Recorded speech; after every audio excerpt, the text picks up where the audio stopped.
Mixquic. Un pueblo prehispánico en donde el culto a los muertos se ha conservado por cientos de años. Desde la época prehispánica hasta nuestros días. Pueblo mágico y místico. Sobreviviente del poder mexica y de la Nueva España. Este es un pequeño pasaje por la historia y cultura de este pueblo.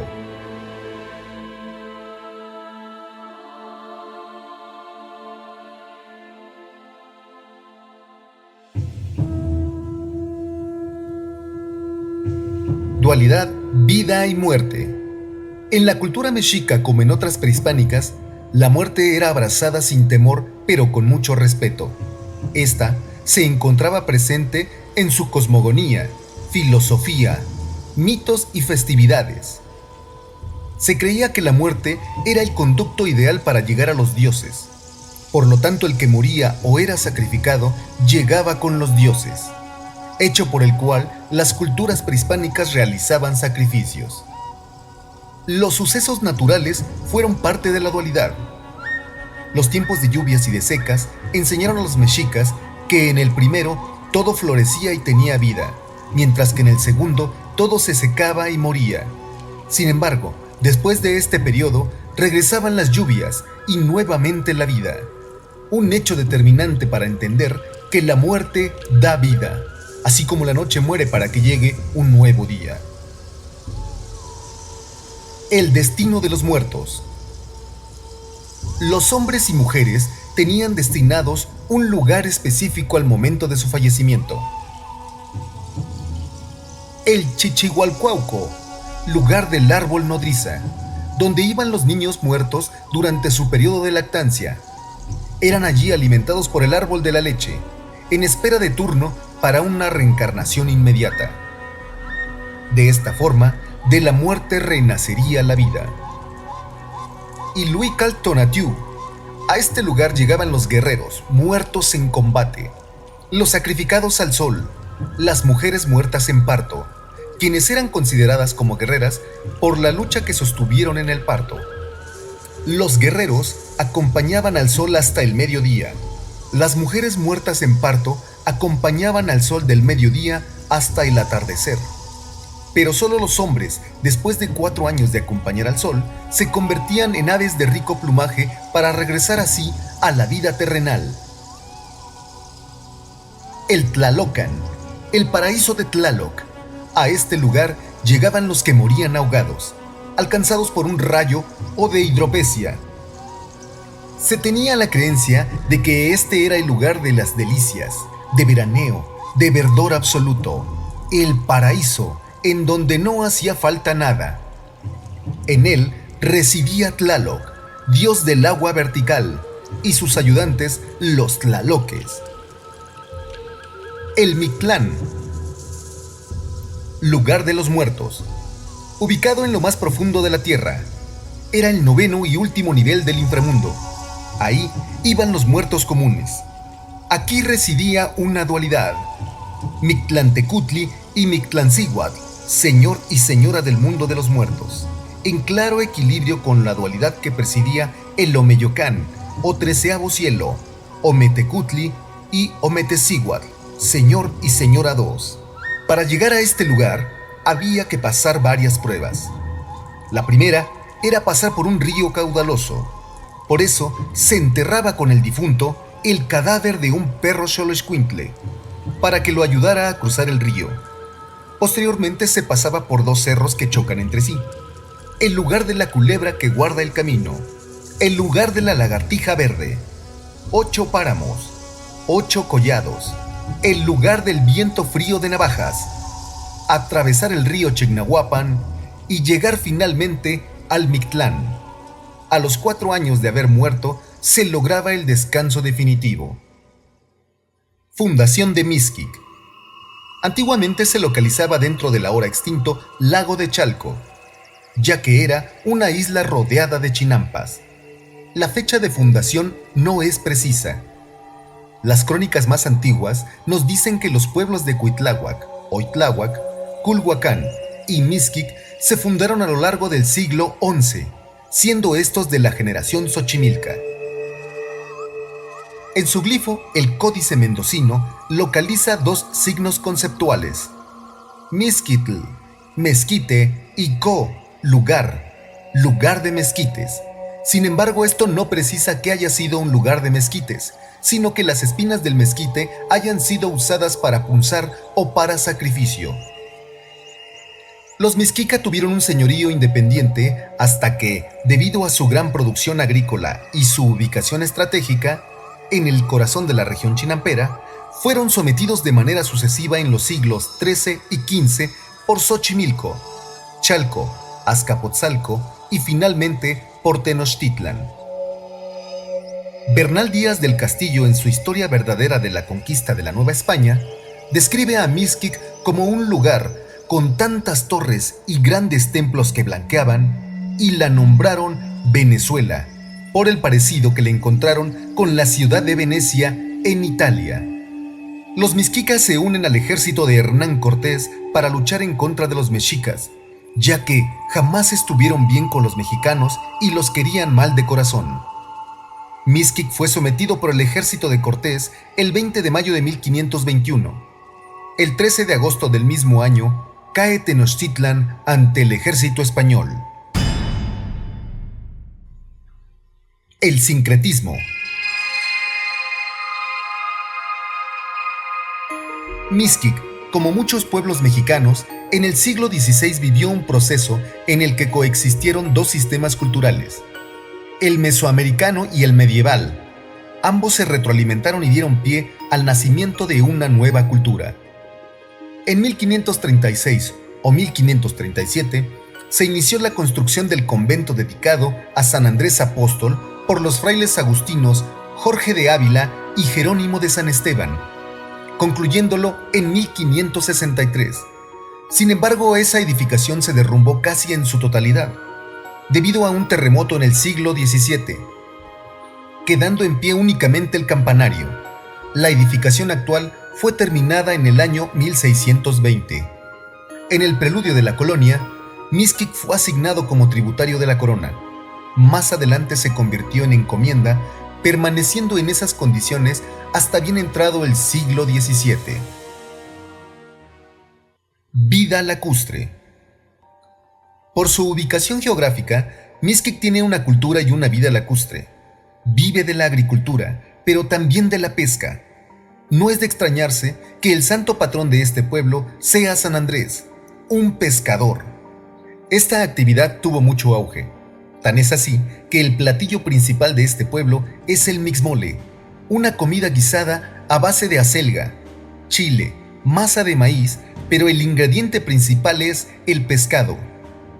Los canales les permiten transportar sus cosechas a través de canoas o trajineras, desde las chinampas hasta los embarcaderos ubicados en cada barrio del pueblo, pero también les permite transportar su mercancía hacia los mercados grandes, como en su momento el mercado de Jamaica. Sin embargo, en la segunda mitad del siglo XVII se inician los proyectos de desecación del lago de Chalco, llevándose a cabo en los tiempos de Porfirio Díaz, favoreciendo a un amigo suyo, Íñigo Noriega, hacendado de Jico. Mixquic es integrado a la Ciudad de México en 1898. Los funcionarios de ese tiempo se basaron en el plano levantado por el ingeniero Antonio Linares en 1897. Este decreto tendrá consecuencias directas en la vida de los habitantes de este pueblo, ya que el gobierno de la ciudad tendrá total autorización e injerencia en sus recursos naturales, principalmente sobre el agua. En la década de los años 30 del siglo XX, se inicia la construcción de pozos para la extracción del agua de Mixquic. Para la década de los 60, el pueblo ya no contaba con ojos de agua que lo retroalimentaran, y se inició su desecación paulatina, que se prolonga hasta nuestros días. La cultura y vida lacustre del pueblo de Mixquic había terminado.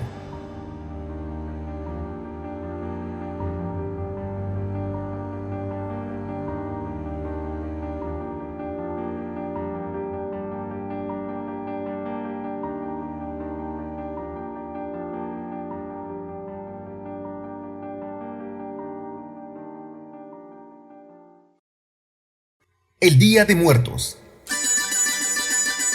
En Mixquic, como es tradición, se preparan las familias para recibir a esos seres queridos que han abandonado esta vida. Se ha de limpiar la casa días antes, se ha de elaborar un farolito o estrella. Los olores del cempasúchil inundarán las calles del pueblo, que aún siembra esta flor. El aroma a copal e incienso surgirá de entre los ahumadores, y las amas de casa hornearán el tradicional pan de muerto. Se prepararán los guisos preferidos de los difuntos, sin olvidar sus bebidas como el pulque, su tequilita y hasta su cerveza. La ofrenda. El día 29 de septiembre se realiza la primera ofrenda.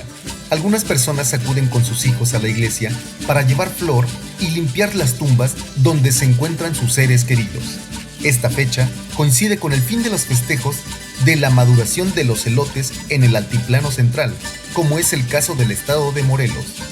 En Mixquic, la ofrenda estará lista el 31 de octubre, la cual tendrá comida, bebida, dulces, juguetes y en cada familia será diferente, pero tendrán en común elementos imprescindibles como son el altar. Representa el sepulcro sobre el cual se deposita la ofrenda. Se ubica en la parte más importante de la casa. En este se depositan los elementos de la ofrenda, el retablo y las fotografías de los difuntos. Presiden la ofrenda, empotrados en la pared, la cruz, los santos, la Virgen de Guadalupe y las fotografías de los difuntos. El agua. Al morir un hombre, su alma atraviesa desiertos, montañas y ríos antes de llegar al paraíso. El agua mitiga su sed en el ir y venir. La sal.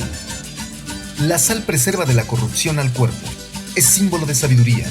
La Iglesia Católica mezcla el agua con la sal para constituir una sustancia que es símbolo de pureza y de inocencia.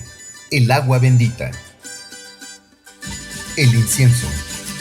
El perfume que exhala es una elocuente lección que nos enseña cómo elevarnos a Dios y cómo al morir nos consumimos en holocausto al Señor.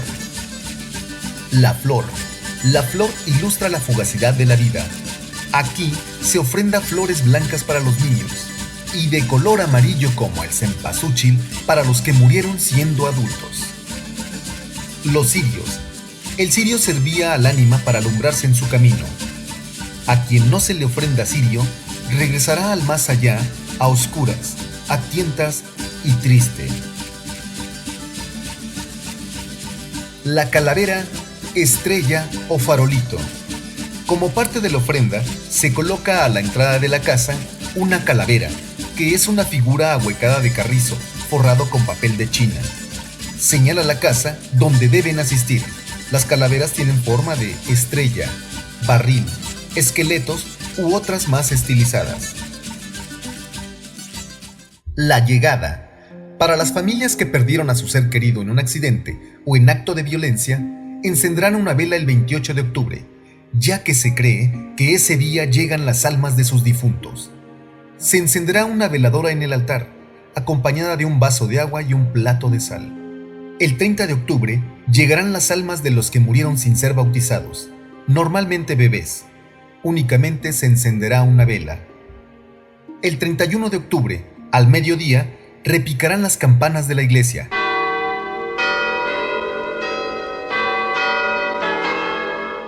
Pues ellas anuncian la llegada de las almas de los niños. Se les recibirá desde la calle que da a la casa, con flores blancas, incienso en un sahumador encendido. Se tirarán al suelo pétalos de flor blanca, indicando el camino hacia su casa y hasta la ofrenda, la cual constará de comidas, pan, agua, fruta, dulces y juguetes. El día 1 de noviembre a mediodía, los niños se retiran y se les despide con mucho cariño. A las 2 de la tarde de ese mismo día, llegan los grandes, los que murieron adultos. La manera de recibirlos será similar a la de los niños, pero cambiará el color de la flor. Ahora será la flor amarilla, el cempasúchil.